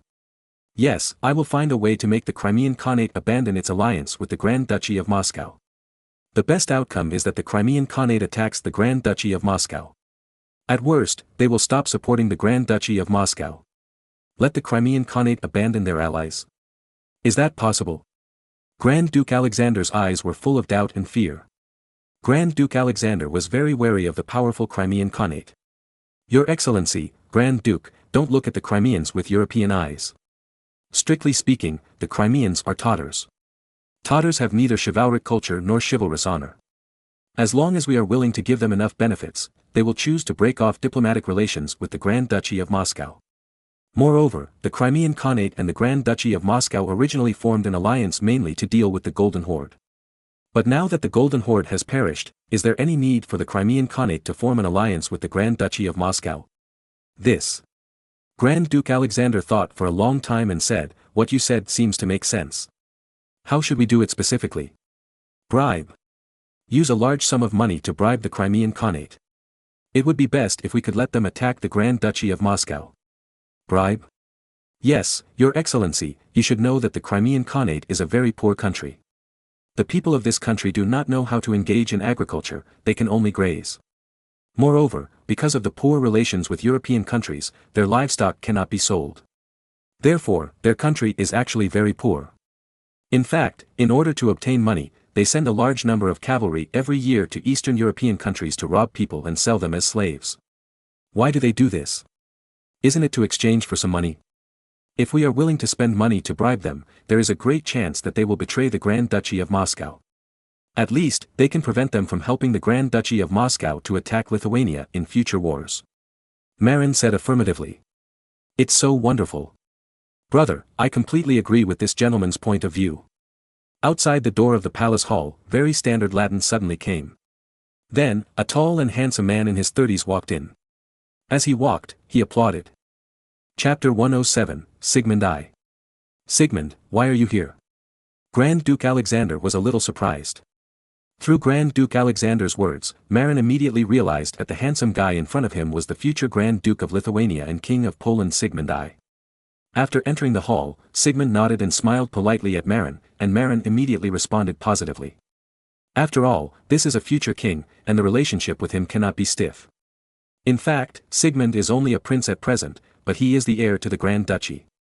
Because Grand Duke Alexander has no heirs, he can only choose Prince Sigmund as his heir. Speaking of which, the Grand Duke originally had a wife, Helena, the daughter of Ivan III of the Grand Duchy of Moscow. However, not long after the marriage, the two sides had a big conflict.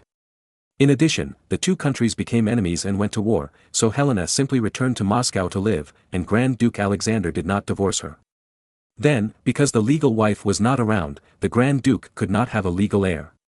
In this way, Prince Sigmund must have inherited the position of Grand Duke and King of Poland. Therefore, knowing that he would definitely become the Grand Duke and King, Prince Sigismund began to care about politics. He paid attention to all the disturbances in the Grand Duchy. This time, when he heard that the distinguished guest was visiting, he also rushed over to hear what was going on. After all, his brother, Grand Duke Alexander, was weak and sickly, and God knew when he would die. As the crown prince, he had to be ready to take over at any time. If it were an Eastern emperor, he would have thought about how to kill his brother who was so keen on government affairs. However, Grand Duke Alexander was different. Because of his weak body, the Grand Duke was not really interested in women. The key is that he was powerless. Therefore, after Princess Helena of Moscow returned to her parents' home, the Grand Duke had no intention of divorcing or remarrying. Therefore, it was almost certain that his younger brother Sigismund would inherit the Grand Duke and the throne. In this case, the Grand Duke turned a blind eye to his younger brother's enthusiasm for government affairs. Anyway, this kingdom will be lost to Sigmund sooner or later. Grand Duke Alexander seemed to be interested in training his younger brother, so he told Prince Sigmund about the previous conversation with Marin. After listening to it, Sigmund thought for a while and said, "Lord Marin, my brother's decision is right. Before Crimea betrays the Grand Duchy of Moscow, Lithuania cannot rashly send troops. Otherwise, it will be easy to be attacked by the Grand Duchy of Moscow and the Crimean Khanate. Of course, if you can really convince the Crimean Khanate during this mission, it will be great news. It's not persuasion, it's bribery. Your Highness Sigmund, the Crimeans are greedy for money. In order to get money, they do not hesitate to plunder the people of Eastern European countries and sell them as slaves. It can be seen that we can impress them with money. Yes, every year, many people in the Ukrainian region south of our Grand Duchy are captured by Crimean bandits. Prince Sigmund said melancholy. Your Highness, this time, we certainly chose to bribe the Crimean Khanate and the Grand Duchy of Moscow to break off diplomatic relations in order to help Sweden out. But in fact, the biggest beneficiary of this matter is not us, but Lithuania. Marin said seriously. Indeed. Grand Duke Alexander and Prince Sigmund both nodded. As long as the Crimeans do not help the Grand Duchy of Moscow, I think the Grand Duchy of Lithuania is no worse than the Grand Duchy of Moscow, right? At least, there is still a fighting force. Grand Duke Alexander and Prince Sigmund continued to nod. Without the help of the terrifying Crimean Tatar cavalry, even if Lithuania could not defeat the Moscow army, it would not be much worse. At least, it can take a defensive stance to compete with the Grand Duchy of Moscow. I don't know if the 50,000 gold coins I brought this time are enough. Marin showed a melancholy look. In fact, this guy brought 100,000 gold coins. Moreover, he was fully confident that he could bribe the Crimean Khanate's Munkagayar Khan, who was greedy for money. However, seeing that Grand Duke Alexander and Prince Sigmund were so, on the right track, Marin couldn't help but think of extorting some money from the Grand Duchy of Lithuania. After all, the biggest beneficiary of this matter was actually Lithuania. It was reasonable to extort some money from them. Grand Duke Alexander and Prince Sigmund discussed for a long time in front of Marin in Lithuanian. It seemed that under Prince Sigmund's strong advice, Grand Duke Alexander made up his mind, Count Marin, we Lithuania are willing to pay 50,000 gold coins to help bribe the Crimean Khanate. If you can persuade the Crimean Khanate to send troops to the Grand Duchy of Moscow, I will give you another reward. Although Grand Duke Alexander was scared by the Grand Duchy of Moscow, it was precisely because of this that when there was a chance to make a strong enemy like the Crimean Khanate and the mortal enemy Grand Duchy of Moscow turn against each other or even break out in war, coupled with Prince Sigmund's strong advice, Grand Duke Alexander also made up his mind and decided to take a gamble. As long as the bet wins, the security of the Grand Duchy of Lithuania will be greatly guaranteed. If the Crimean Khanate is targeted by fierce bandits like this, the Grand Duchy of Moscow will not have time to defend the Crimean Tatar cavalry, so how can it have time to find trouble with Lithuania? Moreover, Prince Sigmund specifically requested that Marin must explain that this was a bribe jointly funded by the Hanseatic League and Lithuania. In this way, after receiving the money from Lithuania, the Crimean Khanate will also be restrained and will no longer burn, kill and loot the southern region of the Grand Duchy of Lithuania. Marin thought about it and agreed to Prince Sigmund's request. Speaking of which, Prince Sigmund is also quite shrewd. As the saying goes, if you take someone's money, you will be short-handed. No matter how shameless the Crimean Khanate is, it will definitely be restrained when robbing in the future after receiving the money from the Grand Duchy of Lithuania. The most important thing is that it will not easily launch an attack on the Grand Duchy of Lithuania. After all, they have received money from others. So, the Lithuanians are not stupid. Although Marin knocked 50,000 gold coins, the money was indeed worth it. Allocating 50,000 gold coins is not a small amount. Grand Duke Alexander submitted this issue to the Noble Council. The members of the Noble Council are not stupid. Although a few people feel sorry for the money, most people know that national security is the most important thing. Therefore, the Noble Council agreed to this plan and promised to allocate funds from national taxes without the Grand Duke paying for it. When Marin got the money, Grand Duke Alexander also adopted Prince Sigmund's suggestion and allocated a cavalry to escort Marin south. At the same time, Grand Duke Alexander also wrote a letter requesting reconciliation and friendship with the Crimean Khanate, and gave it to Marin to take and bring it to Crimea Munkagayar Khan. In this letter, Prince Sigmund cleverly suggested that Grand Duke Alexander call Crimean Khan Munkagayar, Kimcha Khan, instead of Crimea Khan. Because Crimea destroyed the Golden Horde, Kimcha Khanate, and began to regard itself as the Khan of the Kimcha Khanate. At present, no other country has recognized their status as the Great Khan of the Golden Horde. The Lithuanians are the first to recognize it, which will obviously win the favor of many parties. In fact, in history, when Sigismund I bribed Munkagayar Khan in 1512, he called Munkagayar Khan like this. Munkagayar Khan was so happy that he was bribed by only 15,000 gold coins. In addition, in the letter, Grand Duke Alexander not only called Munkagayar Khan, the Great Khan of the Golden Horde, but also called him, the common leader of the Russian countries. This title must have a provocative meaning. This is a secret reminder to Munkagayar Khan, since you have become the Great Khan of the Golden Horde, the Grand Duchy of Moscow, one of the Russian countries, should be your slave, not your ally. After Marin read the letter, David admired Prince Sigismund's political wisdom. So he immediately revised the letters from the 3 countries before, and changed the title to the same as Lithuania. First, flatter Munkagayar Khan to make him comfortable, and then talk about things, which would be much easier. Then, under the escort of 500 Lithuanian cavalry, Marin led a carriage loaded with gold coins all the way south, passed through the Ukrainian plains, and entered the Crimean Khanate on the Black Sea coast. Chapter 108, Entering the Crimean Khanate. After Marin entered the Crimean Khanate with 200 men and 500 Lithuanian cavalry, he was soon discovered by Tatar herdsmen. Then, a long horn sounded on the steppes along the Black Sea. Half a day later, a large group of about 2,000 Tatar cavalry surrounded Marin's team. Marin looked and found that these Tatar cavalry were obviously composed of local herdsmen, and their weapons and equipment were not good. Each person only had a scimitar, a bow and a pot of arrows, and they didn't even have armor on their bodies. The officer who had only a fraction wore a Mongolian-style armor with oriental characteristics. "Who are you? What are you doing in Crimea?" The bearded Tatar cavalry general shouted loudly in Tatar. However, they could also see that this team did not look like an invader. Because all the troops seemed to be protecting a carriage. It seemed that there was an important person in the carriage. But in fact, there was no one in the carriage, only a large box full of gold coins and some sundries. In the entire team, only Marin understood Tatar. There was no other way, so Marin had to ride his horse out of the line, came to the bearded Tatar officer, and answered in Tatar, "We are an envoy to pay tribute to the great Khan Mengajayar, from." Pa, a whip shadow flashed by, and fortunately Marin was born a knight, so he had practiced. He bent down and avoided the whip. Otherwise, if the whip hit his face along the original trajectory, he would probably be disfigured. At this moment, all of Marin's 200 men changed color. With a swish, 200 men drew out their sabers or carbines, aiming at the Tatar officer who was waving the whip. The Tatar officer was also surprised, but he did not retreat, but shouted arrogantly, "You can call the Khan by his name. You should call him the Great Khan of the Golden Horde, understand?" Of course, the bearded man also saw that Marin was probably an important person, so he stopped waving the whip. Otherwise, the 200 men who drew their swords would definitely rush over. In addition, there are 500 Lithuanian cavalry on the side.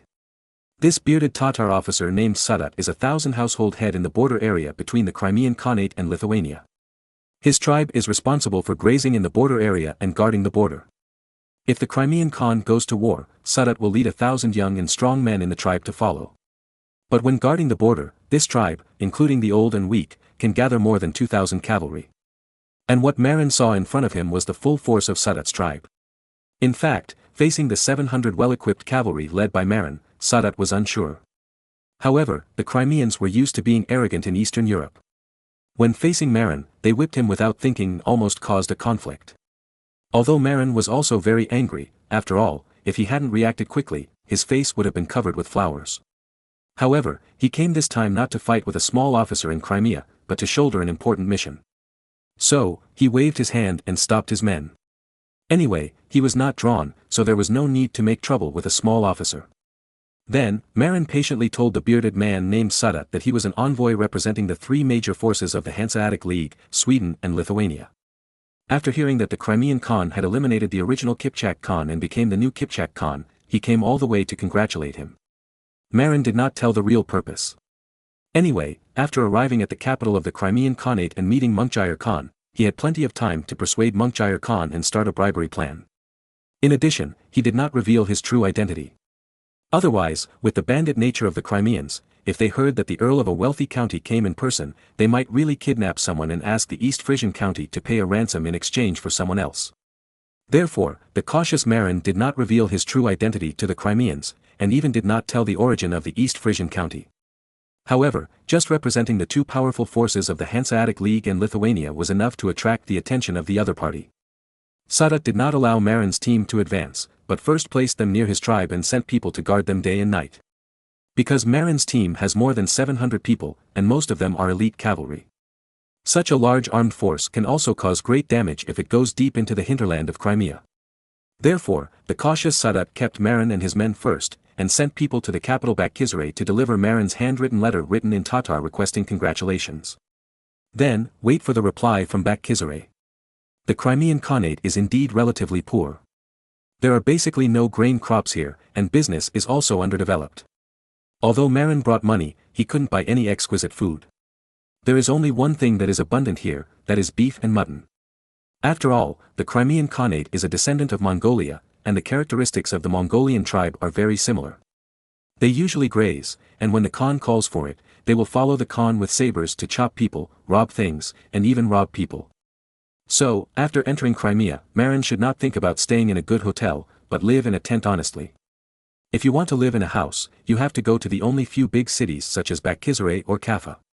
In other areas, it is better to live in a tent honestly. Moreover, you can only eat barbecue and drink some mare's milk. However, the price of barbecue here is really cheap. A fat roasted whole sheep weighing 50 pounds, the Crimeans only sold it to Marin for 40 pfennigs. On average, a pound of mutton is less than 1 pfennig. Unlike the German region, a pound of mutton costs at least 3 pfennigs. Even if it is wholesale, it costs at least 2 pfennigs. This is no wonder. After all, Crimea is a country where everyone grazes, and the most in short supply in the country is beef and mutton. In the German region, agriculture is the main business. Although animal husbandry is not small in scale, it is not the mainstream. Therefore, whether it is live animals or meat prices, Crimea is lower than Germany, and much lower. Not to mention Crimea, even in the Poland-Lithuania region, the prices of livestock and meat there are lower than in Germany. For example, Marin and the Poles buy cattle, and a strong cattle only costs 10 gold coins, equivalent to 600 pfennigs. And a native German cattle costs at least 20 gold coins. This is no wonder. In Eastern Europe, especially Lithuania, many places originally belonged to the Rus region. They were originally influenced by the Golden Horde and grazing was popular. Therefore, in Eastern Europe, the price of cattle and sheep is generally low. The price of cattle and sheep in Crimea is even lower. Because Crimea has been plundering neighboring countries for many years, the relationship between the Crimean Khanate and neighboring countries is very poor, and trade is difficult to carry out. The Ottoman Turkey, which has the best relationship with the Crimean Khanate, is also a major animal husbandry country, and it is impossible to import cattle and sheep from Crimea. Not only that, both the Grand Duchy of Moscow and Lithuania are also major livestock raising countries. They have no shortage of cattle and sheep, and will not import cattle and sheep from the Crimean Khanate. In desperation, the impoverished Crimean Khanate began to engage in the evil business of human trafficking and relied on selling slaves to Turkey to maintain its economy. Therefore, the Crimean Khanate was forced to use plunder and human trafficking as its economic pillar to a certain extent. After all, the only economic model of the Crimean Khanate is nomadic pastoralism. Unfortunately, all of its neighboring countries are big livestock raising countries, while the Catholic regions in the West where livestock raising is not well developed may not be willing to import their cattle and sheep because of their opposition and resistance to the Green Church. Therefore, as a last resort, coupled with their own bandit attributes, they simply made plundering and trafficking in human beings their main business. What makes the neighbors of the Crimean Khanate depressed is that this poor human trafficking country has a very high combat power. Even if they want to stop it, they don't have the ability. You know, although the Crimean Khanate has only a population of more than 200,000, it has as many as 40,000 fully equipped regular cavalry. If the whole nation is mobilized, plus the old and weak, 70,000 to 80,000 cavalry can be mobilized. Moreover, because they are all light cavalry, they are all good at riding and shooting. These Tatar cavalry come and go without a trace, and European countries such as Lithuania and the Grand Duchy of Moscow, which are mainly infantry, have no way to deal with them. Therefore, even Marin feels very headache about Crimea, and can only choose to buy and win over, rather than turn against it. Because the Crimeans are too mobile. Even if you send troops to besiege Bakhchisarai, the capital of Crimea, if the Crimeans see that they cannot win, they can choose to mount their horses and move away as a whole. You can't catch up with them even if you want to. Even if you catch up, you can only capture the old and weak, which is not of much significance. Because those Crimean Tatar cavalrymen who escaped can rob women, give birth to more children, and continue. Later, Russia, after annexing the Zaporizhia Cossacks and Durnha Cossacks, also had a large number of highly mobile light cavalry, and then began to be unafraid of the Crimean Tatar cavalry. Even the expansion of Tsarist Russia was carried out by the fierce Cossacks. Therefore, if you want to deal with a difficult country like the Crimean Khanate, which is full of cavalry, it is the best way to have a large number of cavalrymen with high mobility. If there are not enough cavalry to suppress them, then the best choice is to temporarily make friends with them, or even spend money to buy them off. Chapter 109, Flattering at the Drop of a Hat. The territory of the Crimean Khanate is not large, and its northern border is not far from the Crimean Peninsula, the core area of the Crimean Khanate. Therefore, Sadat's report was quickly sent to the capital, Bakkizere. When Munkagayar Khan heard that envoys from European countries came to pay tribute, he was also quite interested, so he agreed to let Marin and others in. However, for safety reasons, Marin was only allowed to bring 100 cavalrymen to escort him. Others had to stay in the border area and wait. Hearing this reply, Marin hesitated for a while before agreeing. Because he could not reveal his true identity. It is very dangerous for an earl to visit an unfriendly pagan country in person. Especially, a bandit country like the Crimean Khanate. If you insist on bringing 700 cavalrymen with you, the other party may suspect is this a big shot? If the Crimeans have evil intentions and kidnap Marin, it would be embarrassing. Therefore, Marin hesitated for a while before agreeing to the other party's request. Then, he took only 2 diplomatic adjutants, an accompanying adjutant sent by Lithuania, and 100 trusted cavalrymen such as Khan, and went to Bakkizere with the ministers sent by Bakkizere, the capital of the Crimean Khanate. On the way, in order to show the identity of the envoy, Marin took off his armor, changed into the robes of a civil official, sat on a carriage pulled by 3 horses, and set up a ceremonial guard to show formality.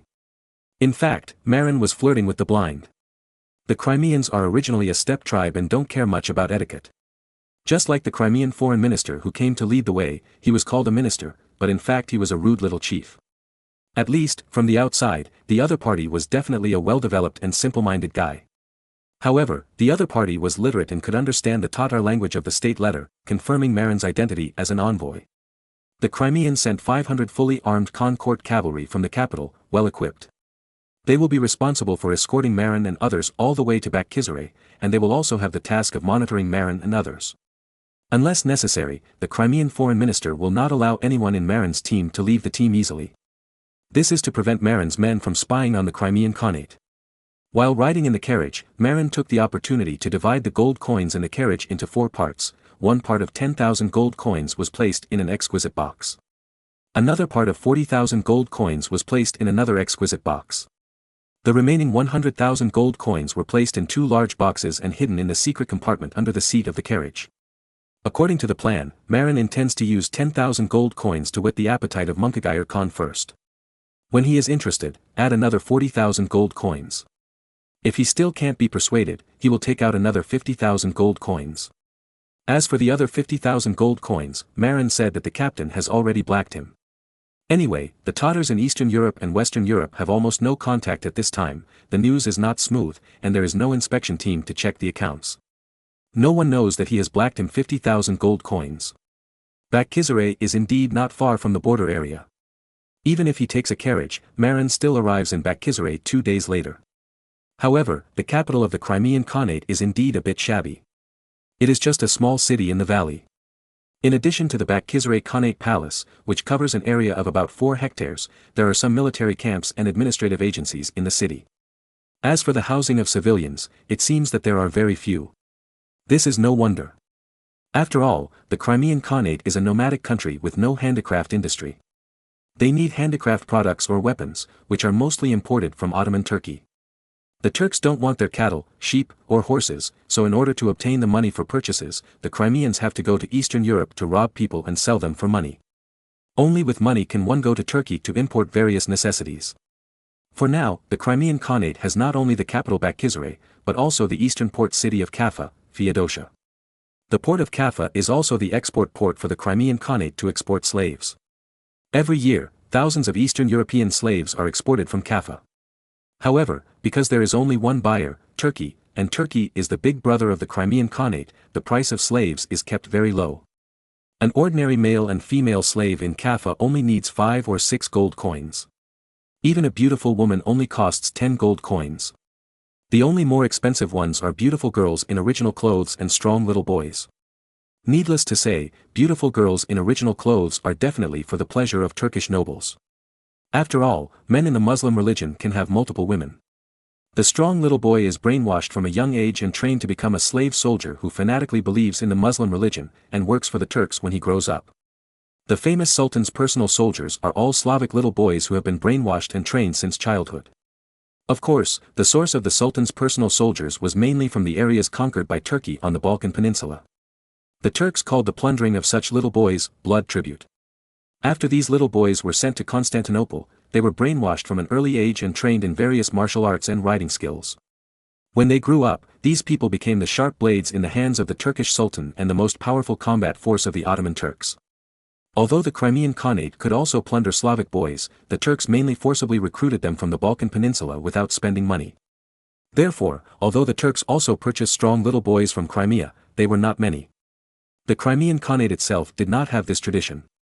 Therefore, many of those children were actually sold to the Turkish Pasha, a Turkish official position, equivalent to the governor, who trained them into their own personal guards. Because the price was pushed too low by the Turks, the economic situation of the Crimean Khanate has always been poor. There were about 250,000 people in the country, but thousands of slaves were exported every year, which only sold for tens of thousands of gold coins. It was difficult to maintain the operation of the Khan's court and the luxurious life of Munkajee Khan, let alone make the country rich and strong.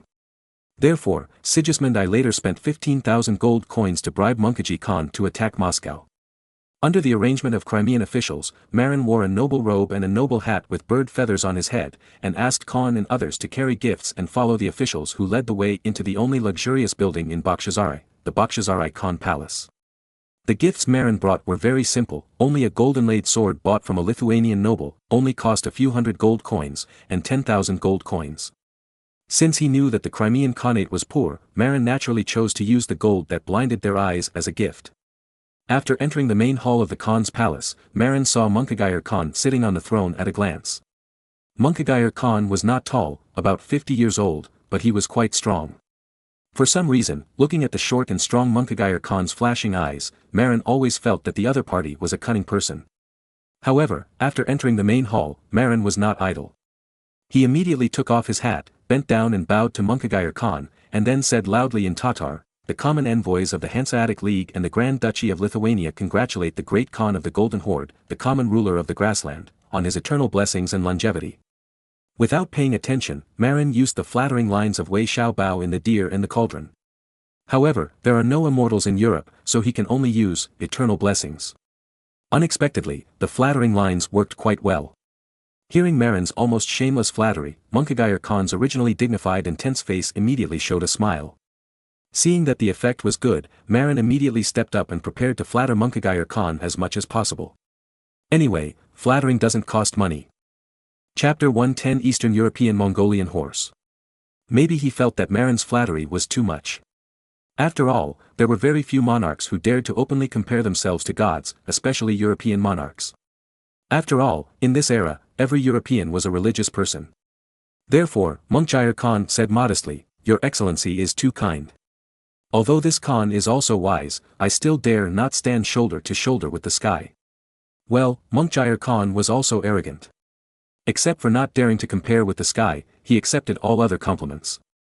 In this regard, Marin smiled in his heart. "I am not afraid of your arrogance, I'm only afraid that you are not arrogant.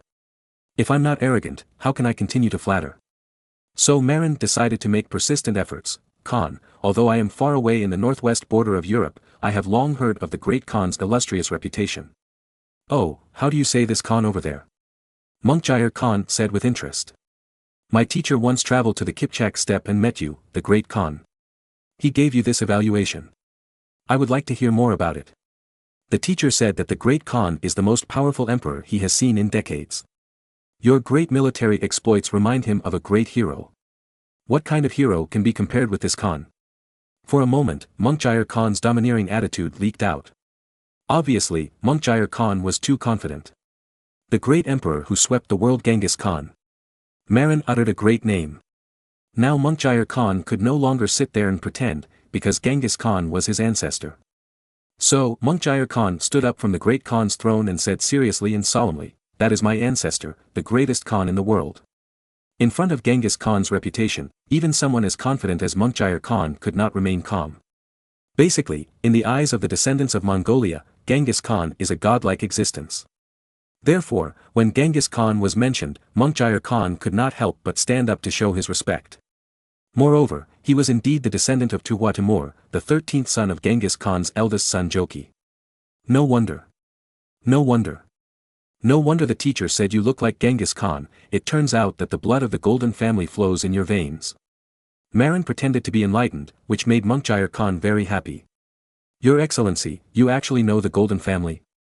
Mongkir Khan was very satisfied with Marin's performance. In particular, Marin mentioned the golden family. For a long time, Mongkir Khan has tried every means to prove his noble bloodline and heavenly mandate.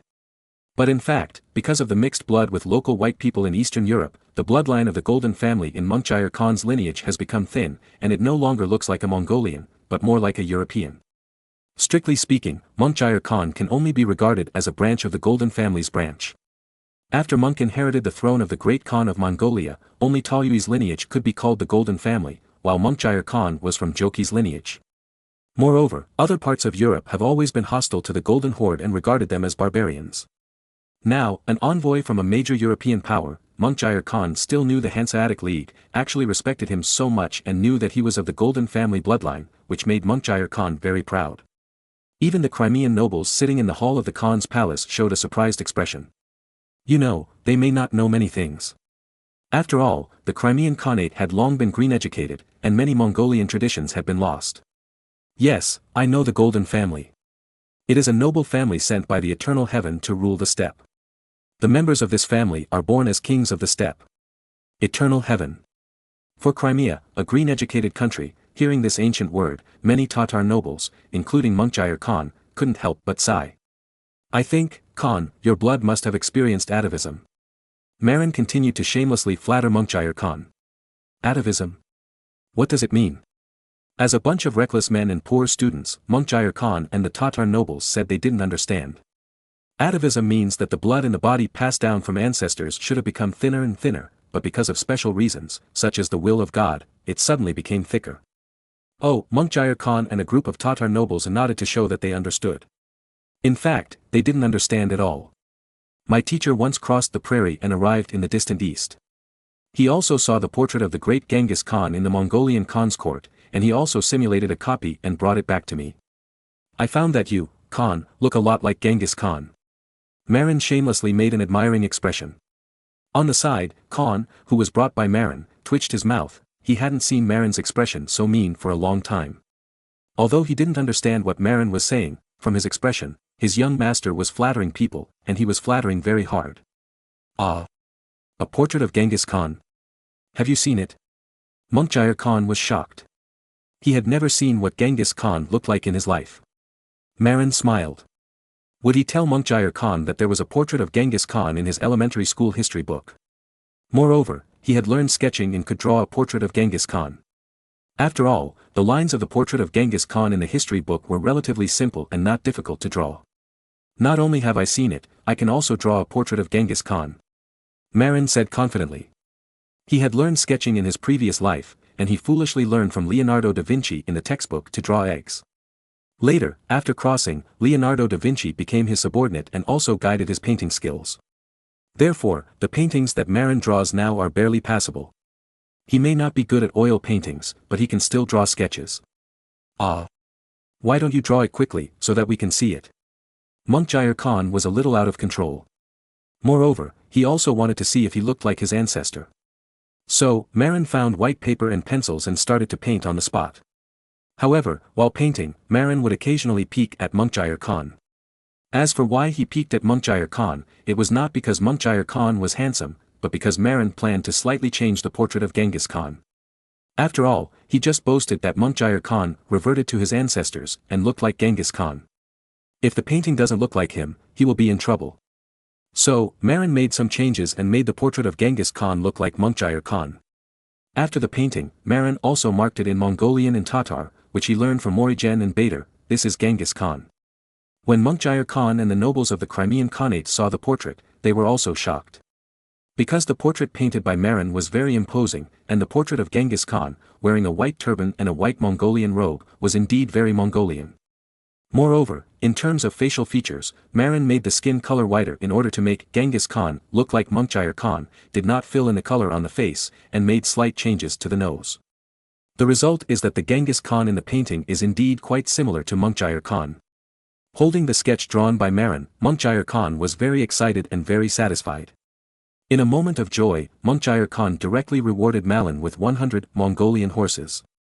In fact, the so-called Mongolian horses in the mouth of Mongkir Khan are the hybrid offspring of Mongolian horses and local Eastern European horses brought by Batu after he established the Golden Horde in the early years. Its characteristics are no longer very similar to Mongolian horses. However, it still retains many characteristics of Mongolian horses. For example, strong endurance, suitable for expeditions, cold resistance and resistance to rough feed. Although the endurance may not be as good as the original Mongolian horses, it is much better than the delicate European horses. The Don horses ridden by the Cossack cavalry later are actually the hybrid offspring of Mongolian horses and local Eastern European horses. This kind of horse is influenced by the bloodline of local Eastern European horses. It is taller than the original Mongolian horse, and it retains many advantages of Mongolian horses such as strong endurance, cold resistance and resistance to rough feed. Later, the Cossacks conquered Siberia riding the descendants of this Mongolian horse. For Marin, this Eastern European Mongolian horse, although a little small in size, after all, it is a descendant of Mongolian horses, is a very excellent military horse because of its strong endurance, cold resistance and resistance to rough feed. In fact, its ability to tolerate roughage is the most overbearing. You should know that the Mongols and Tatars raise horses on the grasslands, and they just eat grass casually. Only after being selected as war horses will they have the opportunity to eat feed. Moreover, even if they become war horses, they usually eat more grass than feed. In this way, the cost of raising Mongolian horses is very low. Unlike European war horses, although they are tall and mighty, they need to eat good food every day. And the price of European oats is so expensive that raising a war horse is a very high expense for ordinary families. Often, a knight's territory of 1,000 acres can only raise a few war horses, and more can't be raised. The Mongolian war horses are too overbearing for their ability to tolerate roughage. People just graze on the grass without spending any cost. If you want to use it as a war horse, just wave the lasso pole to catch it.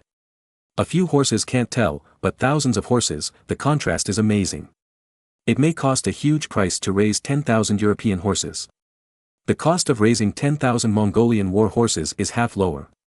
Moreover, European horses, even pack horses used by cavalry for replacement, often need to be fed, which is very uneconomical, and the cost of raising them is higher than that of Mongolian horses and Eastern European Mongolian horses, Don horses. Therefore, it was difficult for Europeans to organize large-scale cavalry in the Middle Ages. It was not until they became rich and powerful and popularized universal taxation that they could afford to raise a cavalry of more than 10,000 people.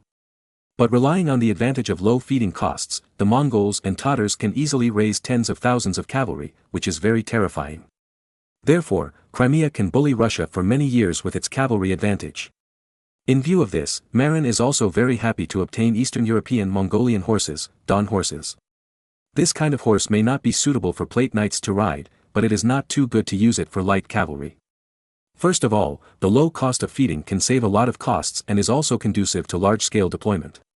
In addition, this kind of horse has strong endurance and is suitable for long-distance raids, which is very suitable for the blitzkrieg advocated by Marin. Even for plate knights, this small-sized Eastern European Mongolian horse may not be used in battle, but it is an excellent choice for transfer when traveling. At least, when traveling, Eastern European Mongolian horses have much stronger endurance than European tall horses. Therefore, Marin immediately thanked Mongkir Khan for his generous reward, and planned to take these 100 Eastern European Mongolian horses back to breed.